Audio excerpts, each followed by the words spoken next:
and security. As you have heard, both Mali and Ghana reached out to us for purpose of partnership because our research pieces were not only deep, but they were clinically targeted on key areas we need to look at.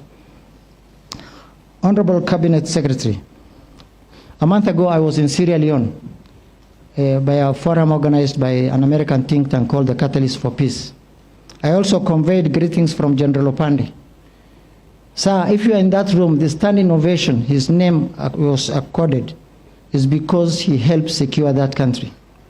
Our appeal as IPA members, for not any other reason, for the singular purpose of honoring General Opande, sir, we appeal to His Excellency the President and through you to have this new peace agenda implemented accordingly. Secondly, sir, we also acknowledge the tactical and deliberate leadership of our Principal Secretary. Actually, he has taken enormous efforts to say the responsibility of Kenyans is on your shoulders. And what we said, there will be never again will there be conflict in this country. But again, in having the new peace fund, which we envisage in the harmonized institutional programming, there must be sound integrity and personal accountability in fixing the conflict in this country. Finally, Honorable Prime Cabinet Secretary, our recommendations are premised on 4 pillars. One is the new statement of aspirations of the new national peace agenda for peace, which I think, and I truly trust that our Principal Secretary has shared with you. A new vision for political representation. This includes the young people, the young women, the youth, and the emerging women leaders. And I'm glad to report, Honorable Prime Cabinet Secretary, where is my brother, Mesengeli? He is now Gen Z friendly because of this report. Thank you very much. And he has actually shown commitment in our follow-up engagements and dialogue because we need to build our institutions to help the peace and the security of every Kenyan. Thirdly, Honorable Prime Cabinet Secretary, we must also seek deliberately and be intentional in our commitment to addressing long-standing and emerging conflict drivers, with particular focus, Honorable Cabinet Secretary, is on the issue of land. The nexus between land, the operative cartels and systems, the dispossession of victims, and when agencies highlight these issues, it's only government that can be guarantor for peace. And His Excellency, we have seen some efforts His Excellency the President has committed to this, but we want to walk this talk more. The fourth, sir, is our plan for reforming the national peace institutions. Sir, my brother, the Principal Secretary, knows this. We had a very serious pushback amongst the multiple institutions in trying to harmonize this, because change is always difficult. But we said, if we truly want to secure a better Kenya, a different Kenya, we must think differently and act accordingly. And I think the Ministry of Interior has truly given us that support. Therefore, the implementation mechanism for the new peace agenda, Honorable Cabinet Secretary, Prime Cabinet Secretary, it is the contention of the IPA members. When we are having our conversation, sir, we know you are a stabilizing voice in this government, and we want you to be a champion for peace. Even as we secure and continue with this trend, we are truly confident that His Excellency the President will rock this agenda and secure a better Kenya, both in word and in deed. With those few remarks and the powers conferred upon me by the IPA members, I call upon the Principal Secretary and our own Prime Cabinet Secretary and the ambassadors for me to deliver the report, and if you could come to the stage. Sometimes when you are given power, you exercise it accordingly. Thank you very much. I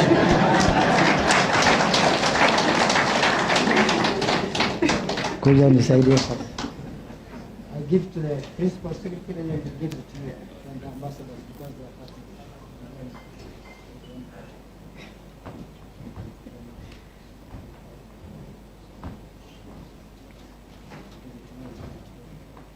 Acha kwanza nikupatia piga picha.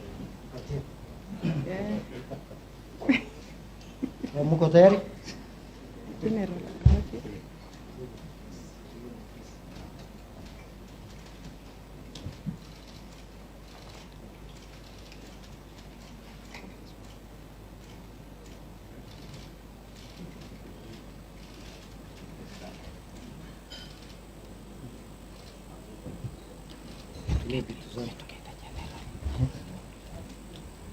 General Nurse amenyo tunamwakilisha.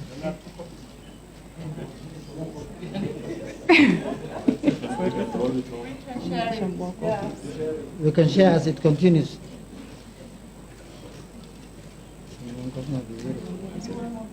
Okay.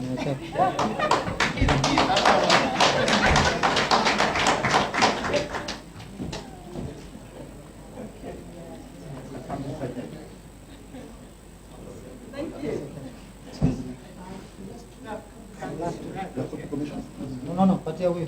Mkono. You need to stand next to her. All right. Very good.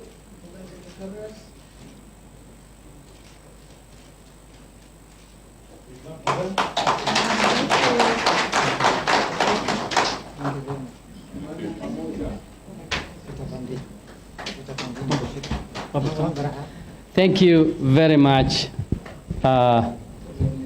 Mukhtar Ogle, IPA, and our guest of honor, as well as our ambassadors and my boss. I think we have a document implemented that can change this country.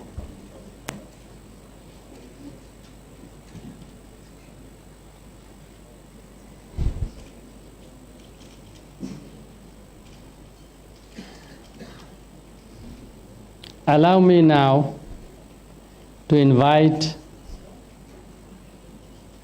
the Principal Secretary, Ministry of Interior and National Administration, who is also my boss, Dr. Raymond Omolo, to continue with the rest of the program. Please, let's put our hands together.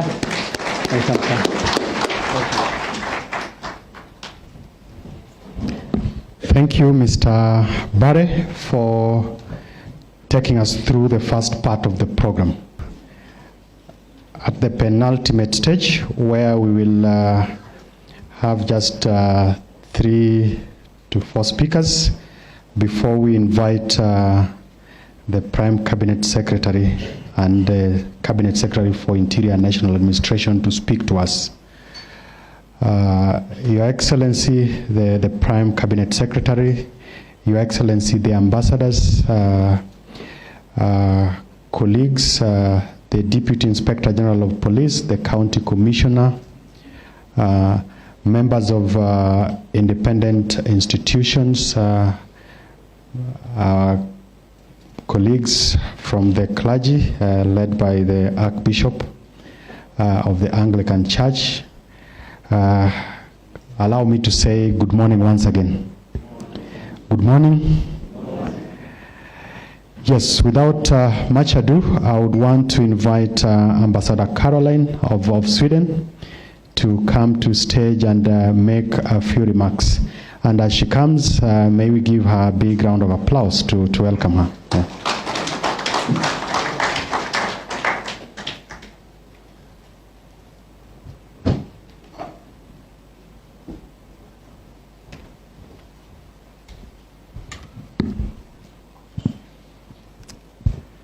Prime Cabinet Secretary Mudavadi, PS Somolo, generals, all protocols observed. Ladies and gentlemen, first and foremost, and distinguished guests. It is my great honor and privilege to once again be a part of this significant initiative, the launch of the Peacebuilding Architecture Review Report, which has culminated in the development of the new National Agenda for Peace in Kenya. The Embassy of Sweden and myself are very grateful for this invitation to participate today.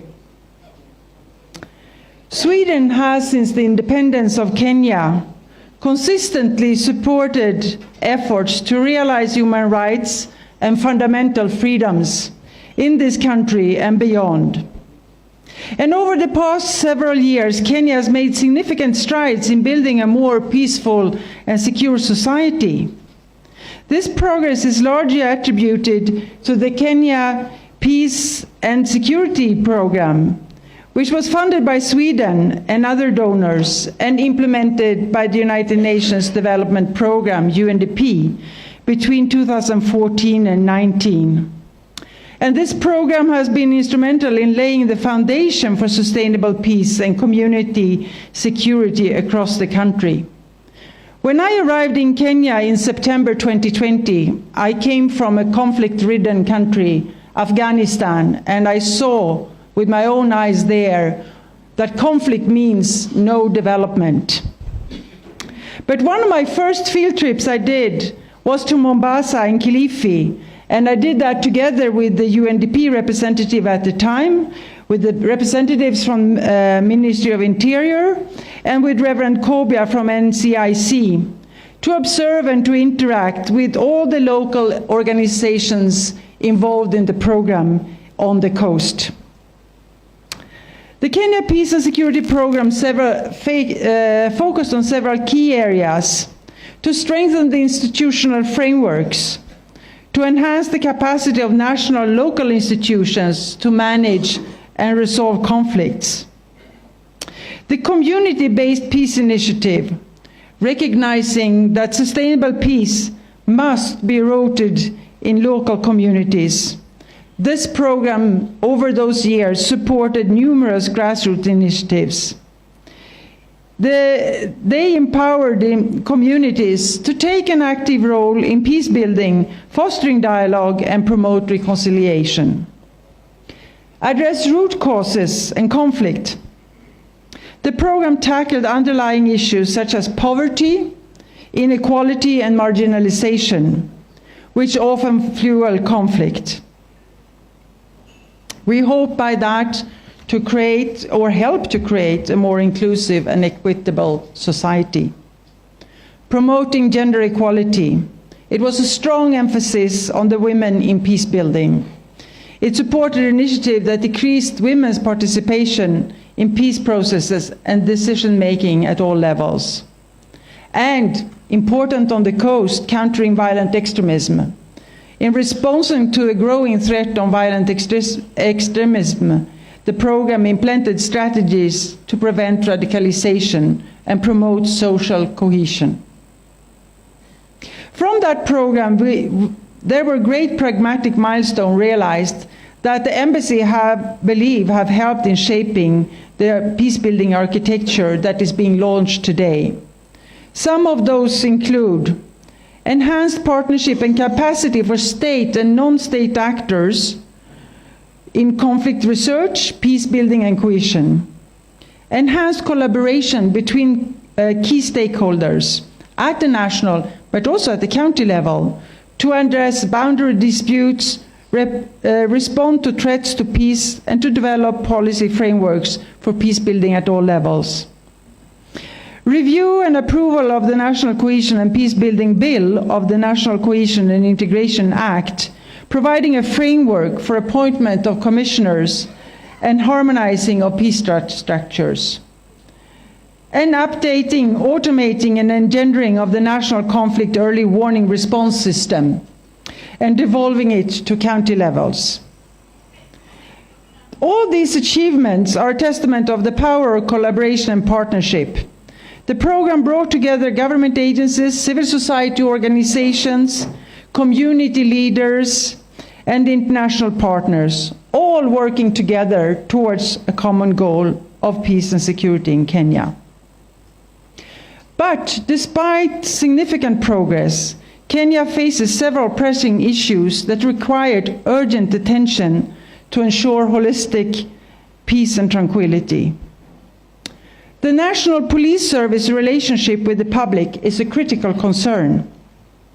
Enhancing respect for human rights, ensuring that officers wear their uniforms and display registration plates while on duty, And fostering a trust with the community is an essential step towards building confidence in this very important service. Peace and security are paramount equally for both urban and rural residents.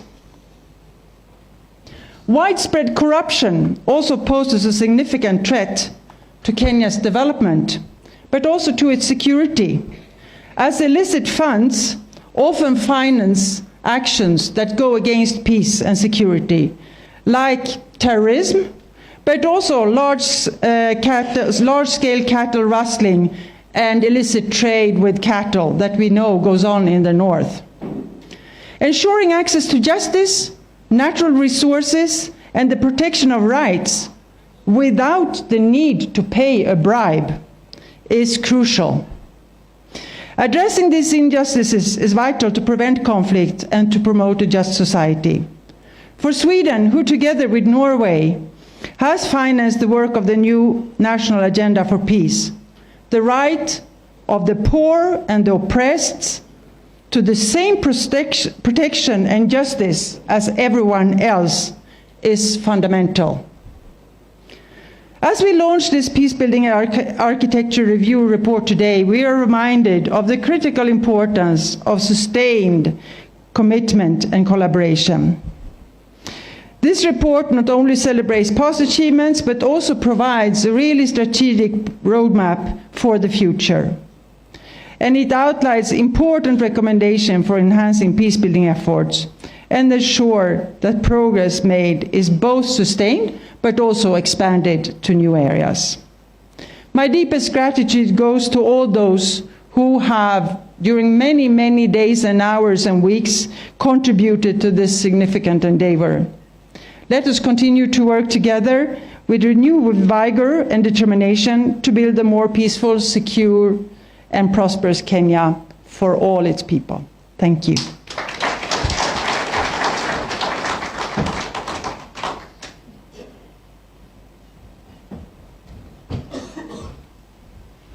Thank you, Ambassador. Now let me invite the Norwegian ambassador or representative to come and also make his remarks, because your support and contribution has played a big part in getting us to this place. Welcome, Excellency.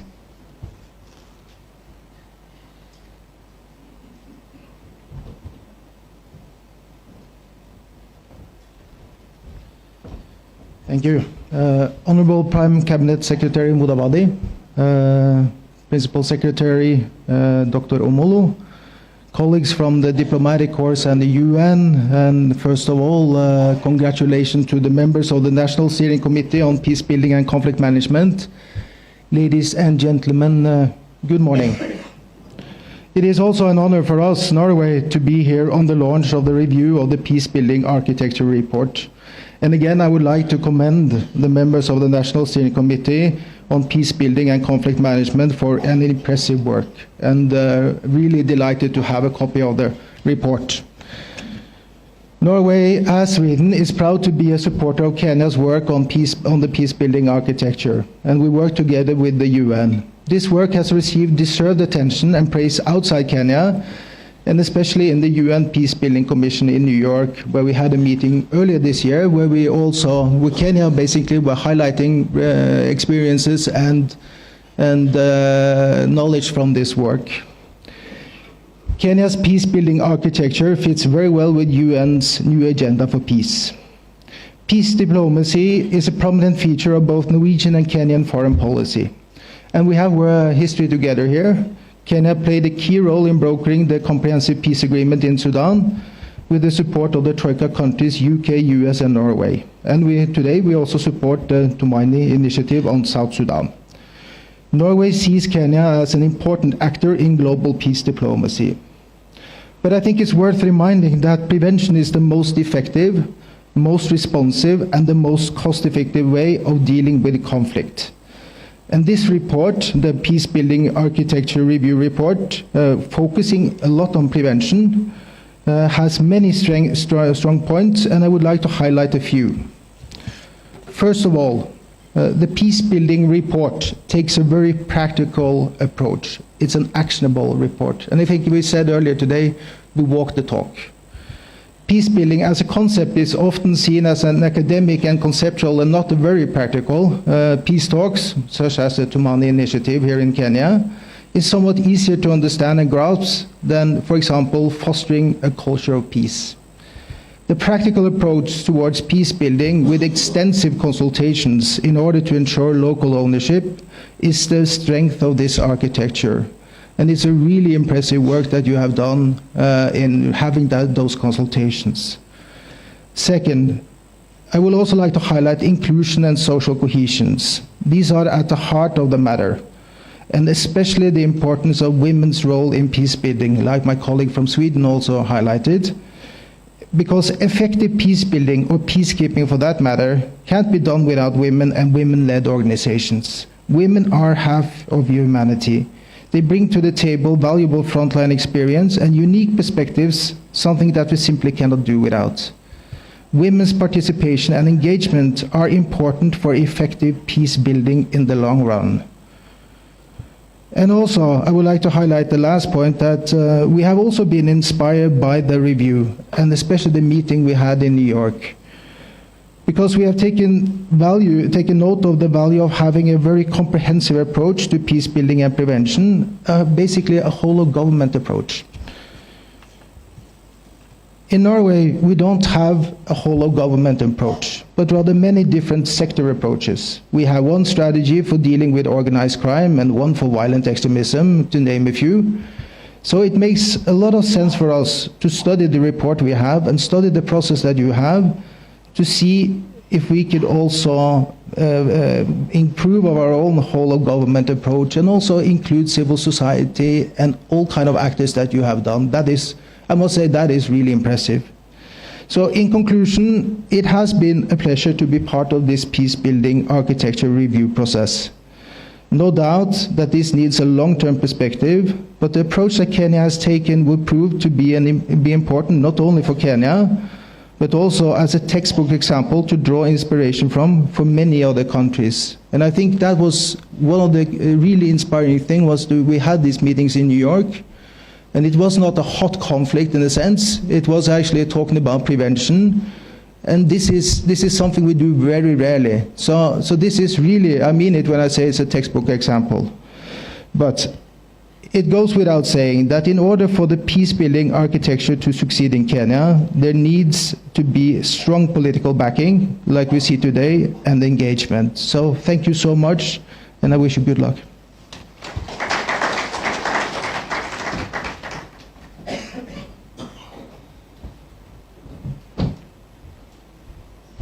Another round of applause to His Excellency. Now let me invite the Archbishop of the Anglican Church, Olesapit, to make a few remarks, and then I'll invite the next speaker. Welcome.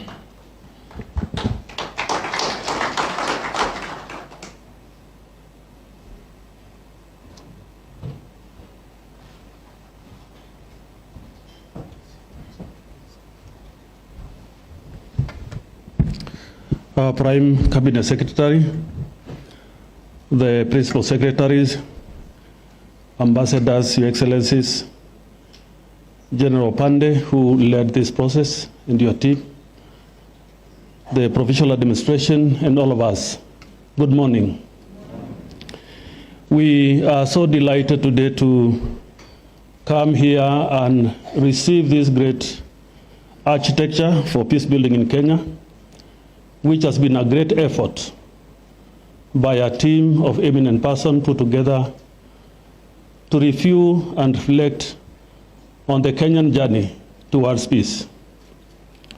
The Bible reminds us, and it has not cut about a time like the birth of Jesus Christ, which the Bible in Isaiah chapter 9 verse 6 predict that a son will be born. His name will be called the Prince of Peace, Wonderful Counselor, the Guide to Life. And as we gather to celebrate in this festive season of the Christian family the birth of the Prince of Peace, it is him who has said to us, "My peace I leave to you."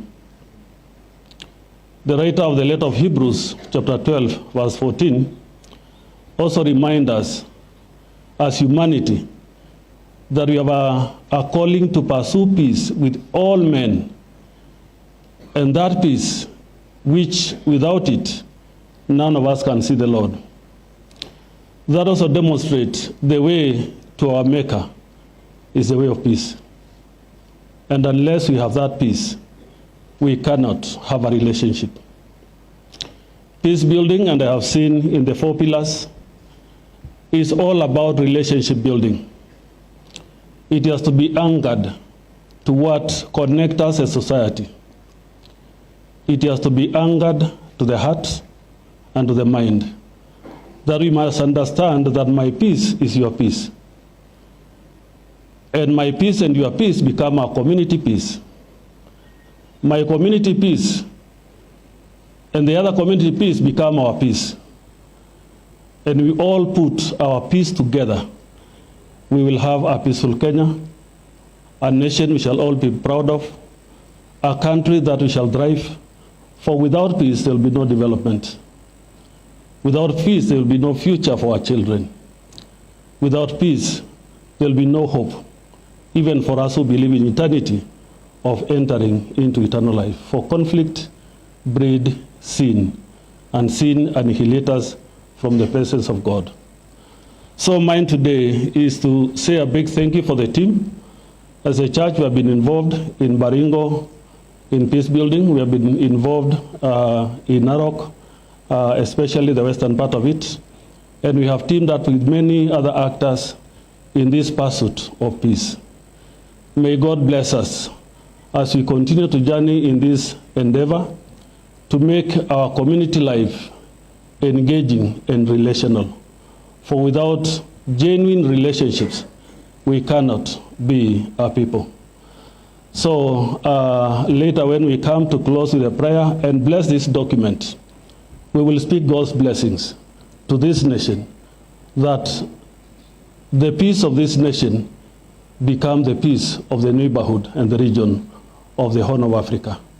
And Kenya, let us not lose what God has given us, for we don't know the preciousness of what we have until we lose it. Let us not allow ourselves to lose this. May God bless you.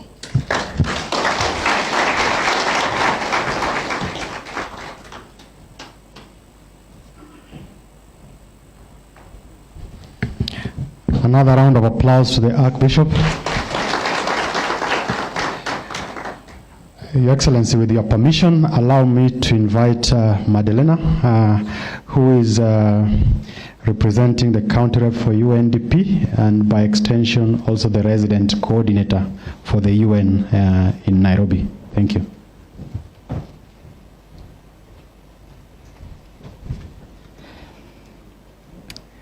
The Prime Cabinet Secretary, NCS, Interior and National Administration, Honorable Musalia Mudavadi, the Principal Secretary, State Department of Interior and National Security, Dr. Raymond Omolo, Excellencies, Ambassadors present here, representative of the IPA, led by the able General, and all members of the Interreligious Council of Kenya, ladies and gentlemen, good morning. On behalf of the resident coordinator in Kenya, and on behalf of the UNDP representative, both who couldn't be here this morning and they send their apologies, I want to congratulate the government of Kenya for conducting such a comprehensive review of its peace building architecture and now this launch. Kenya is indeed the first UN member state to do so, and this is a testament to the country's commitment to conflict prevention and sustaining peace. I thank the government of Norway and Sweden for providing financial support for this review. Their support demonstrates their commitment to multilateral action for prevention, peace building, and sustaining peace. I would also like to recognize the role played by the over 10,800 Kenyans from various sectors of society who participated in this review led by the independent panel of advisors. The IPA oversaw an inclusive, representative, and independent process that ensured no one was left behind in this consultative process. In carrying out this review, Your Excellency, Kenya has demonstrated practical ways of investing in national prevention capacities and infrastructure for peace. Indeed, the UN Secretary General in his Agenda for Peace calls for a renewed commitment for prevention that takes a whole of government and a whole of society approaches grounded in sustainable development that leaves no one behind. The 34 recommendations of this report made by the IPA are robust and intended to address the different drivers and enablers of conflicts, of violence on conflict in Kenya. The IPA, as was presented by Mr. Mokhtar, presented strategies and risks that Kenya, with support from the UN and other stakeholders, can begin to address. Your Excellency, ladies and gentlemen, the Pact for the Future, agreed to by the UN member states during the UNGA, emphasizes that member states bear primary responsibility for preventing conflict and building peace in their own countries. It also calls on member states to increasingly involve youth and women in decision-making at all levels. This is indeed key to building trust and repairing broken social contract. Your Excellency, as the honorable leader from the church just mentioned, Kenya indeed for the UN and for UNDP is a beacon of stability in the region. I personally come from South Sudan, and the agreement for South Sudan was negotiated and signed in Kenya. The region looks to Kenya for stability, the region looks to Kenya for strength, and the region looks to Kenya for leading and ensuring the development is carried forward. On behalf of UNDP and on behalf of the UN in Kenya, we commit our support under the leadership of Government of Kenya and support of the development community and the civil society to help Kenya in implementing the recommendations of this report. Thank you very much.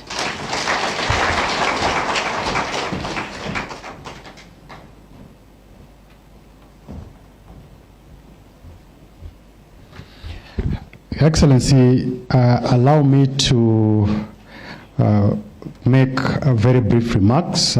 First is to appreciate this team of eminent Kenyans led by General Opande, Mama Shamsha. Literally, I could go on, and I remember when we began the conversations.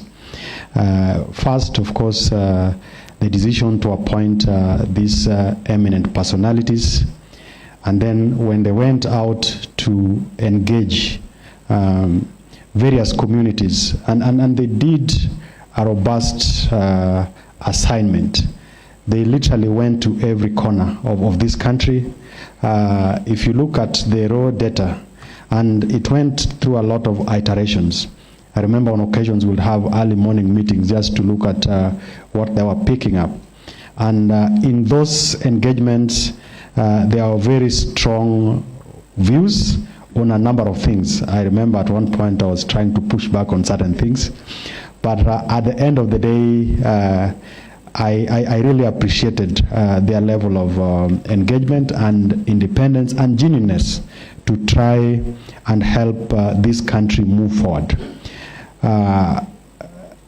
When we were doing this review, it was undertaken in a period where we were enjoying peace as a country. And I remember when the presentation was made to His Excellency the President, he was very impressed with the work that the team had done.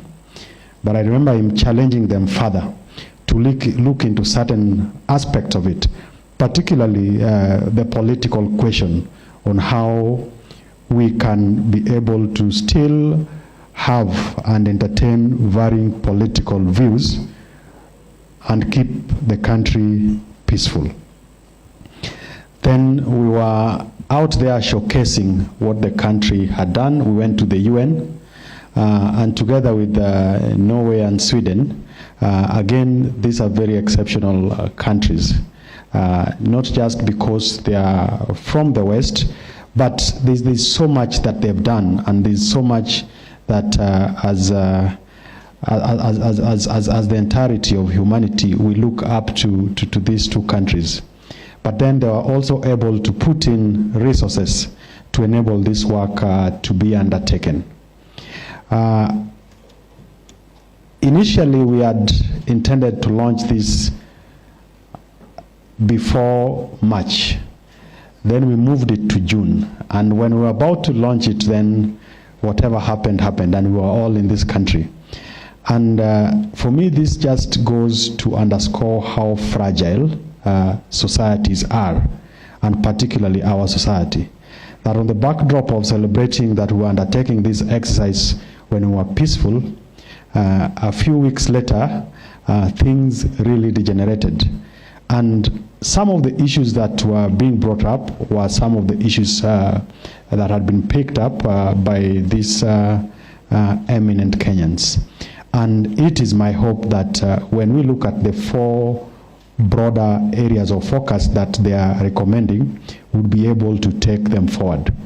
And for me, again, it's a call to the rest of the country that we have a responsibility to jealously guard against our peaceful coexistence, against elements or things that will take away that peaceful coexistence. When this review was happening, of course, it was happening against the backdrop of what had happened in Shakahola. So that ordinarily you think about things that will make a society not peaceful, and religion hardly comes into the picture. But this happened right within our borders. We lost more than 400 Kenyans. We continue to lose Kenyans on account of several conflicts. And lastly, Your Excellency, there are new emerging areas of concern. How well do we utilize technology so that then, instead of getting or maximizing the benefits that technology affords us, we discourage ourselves and Kenyans, and particularly our youth, from utilizing technology in a negative way that then becomes a threat to our peace. Lastly is to appreciate the UN family, particularly the United Nations Development Program and the UN Resident Coordinator's Office for the support and for their ability to work together with us on this journey. And we are looking forward to continuing on that path as we go on in the implementation of this architecture.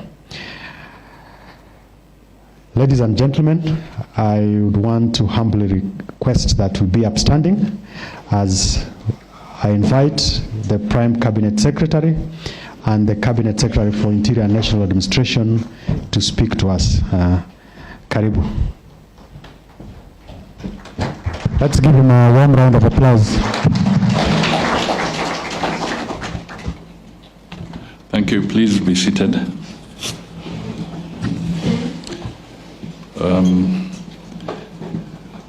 Dr. Raymond Omolo, Principal Secretary for Internal Security and National Administration, members of the National Steering Committee on Peacebuilding and Conflict Management, members of the Independent Panel of Advisors, representatives of Sweden, Norway, and the United Nations Resident Coordinator's Office, and the United Nations Development Program, Archbishop Olesapit, other stakeholders and partners, distinguished guests, ladies and gentlemen, good morning. I am delighted to join you during this significant event for the launch of the Peacebuilding Architecture Review Report. On behalf of the government, I wish to thank the independent panel of advisors chaired by General Opande, the United Nations and embassies of Norway, Sweden, and other partners who have worked tirelessly to conduct this review and prepare the report. The findings and recommendations from the review process resonate with the challenges we face in sustaining and deepening peace in Kenya. Let us acknowledge this team of patriotic Kenyans who are committed to ensuring our country and our people enjoy peace and stability.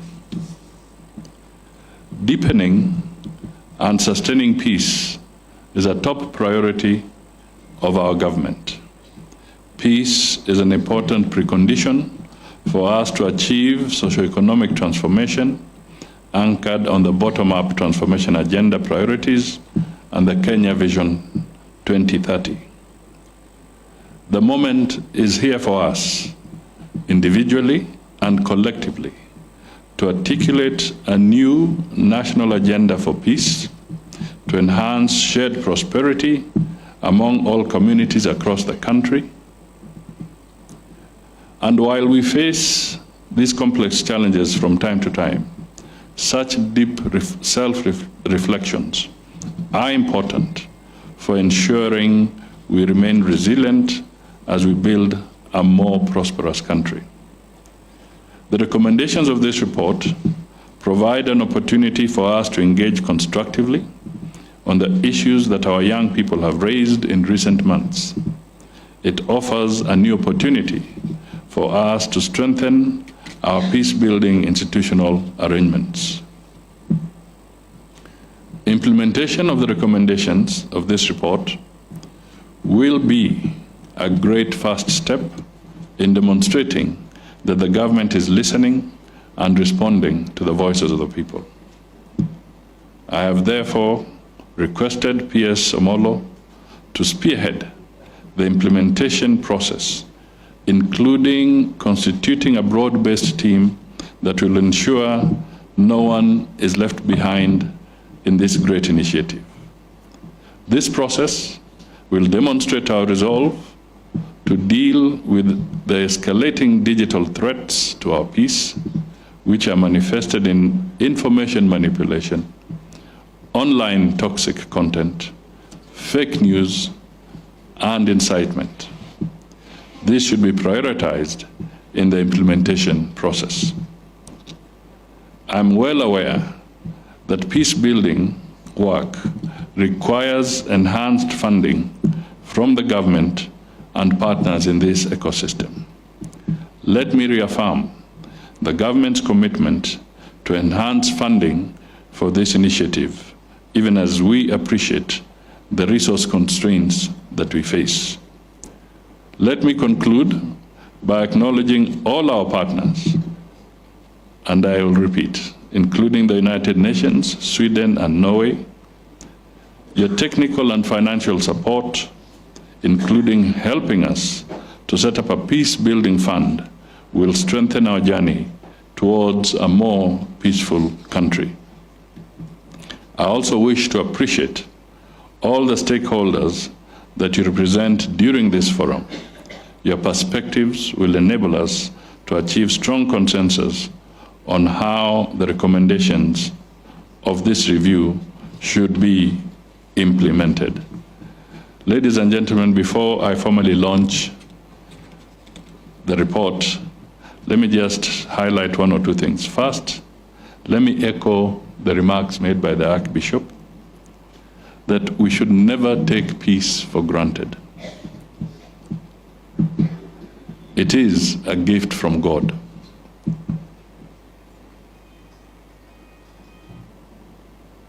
I think that peace is eternal. It should never die. And even in a moment of conflict, we may say peace has retreated, but it has not died. Secondly, I would just want to flag what we are all experiencing in different parts of the world following the very prominent global conflicts. We know the Middle East is a melting pot. First, you see the Israel-Gaza issue. Now Syria has rolled in, Lebanon has rolled in. All these challenges have a very serious impact across the globe. There's the Ukraine-Russian conflict, which keeps on threatening to escalate into a very serious confrontation. There are those areas like Afghanistan, as mentioned by the ambassador here. Then we have the African conflicts, which, because communication is not effective, it's not as robust in those other parts, tend to be forgotten. In Sudan, it's indicated that maybe up to 61,000 people have died. Massive displacement. It remains the largest humanitarian crisis globally at this point in time, but it receives very minuscule attention in the media. In Africa, it is estimated that conflicts have forced 100 million children out of school. 100 million. That is 2 Kenyas, if we take an average of 50 million as our population today. So 2 Kenyas are out of school in Africa. What will be the outcome when they are not channeled through an academic process?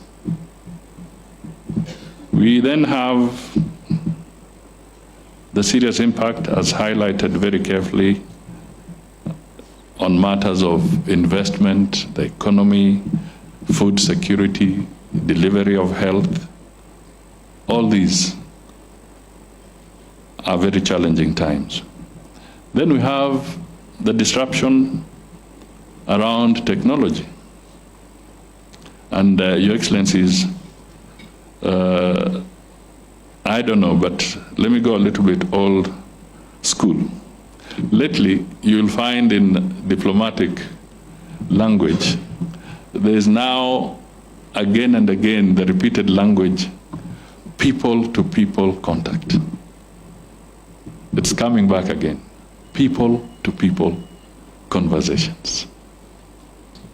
And sometimes just step back and ponder. If you are to have a conversation, how does it feel when your conversation is virtual? What is really your personal experience? Suppose you want to dialogue about peace, but you're doing it virtually. How tangible do you feel it's getting to you? So the virtual aspect of it, the technology, may bring in convenience, it may cut costs, but it can never replace the people-to-people contact. That is why it is important that we must engage and support each other so that we can truly harness the peace that is there. The fake news, I'll give you just one quick example, because it's real and it happens every other day, and we really have to be careful. The Inspector General of Police, I think it was earlier in this week, his deputy is here. They left Nairobi and went to Marsabit because on the social media there was this story that 10 miners had been buried in the mines in Marsabit. They left, they went there physically, and it turned out to be fake news. Nobody had died or been buried in the mines.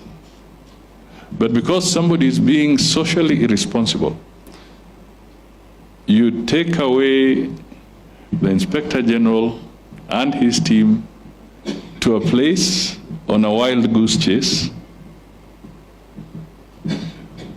then you vacate them from an area that is needy.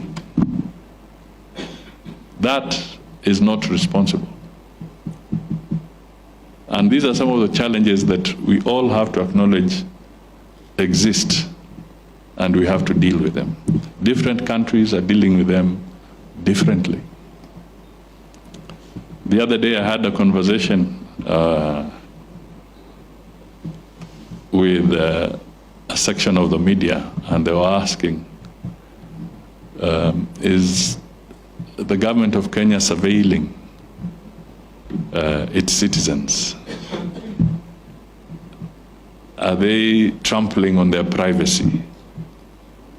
Are they interfering into the freedoms? And so I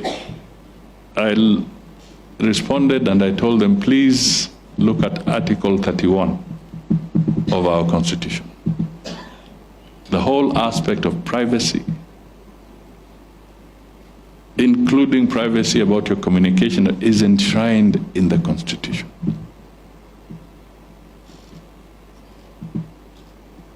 It is enshrined in the Constitution.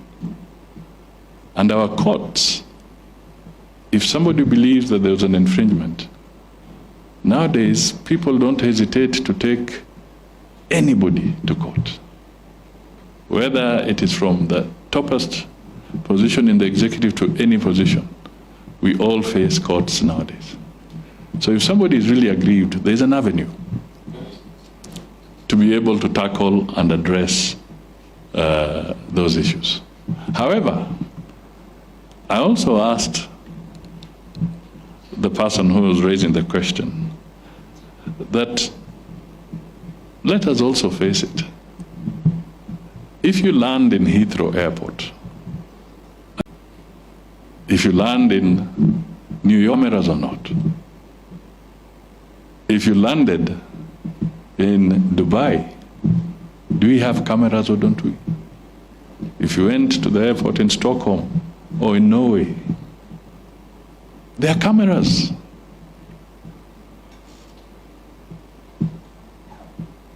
There are cameras. It all depends on what you do with the information you have. They are there to help in fostering security. Prevention is better than cure. So we need to perhaps reflect on some of these things a little more broadly, so that we do not sometimes create a situation where there is no real issue. But our Constitution, which is very robust, safeguards the other aspects.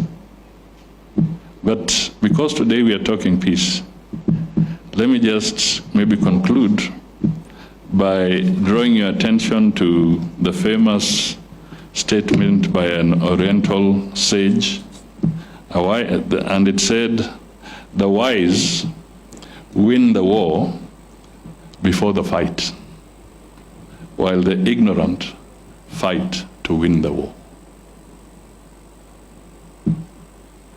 Let us be the wise. Let us dialogue. Let us talk, so that we don't have to fight.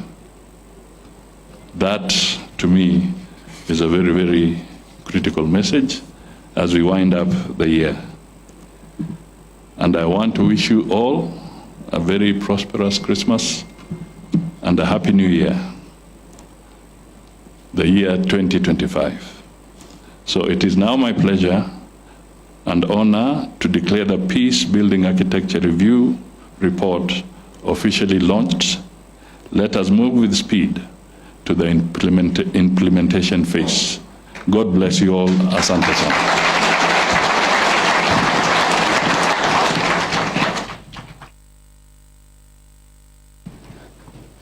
We want to proceed to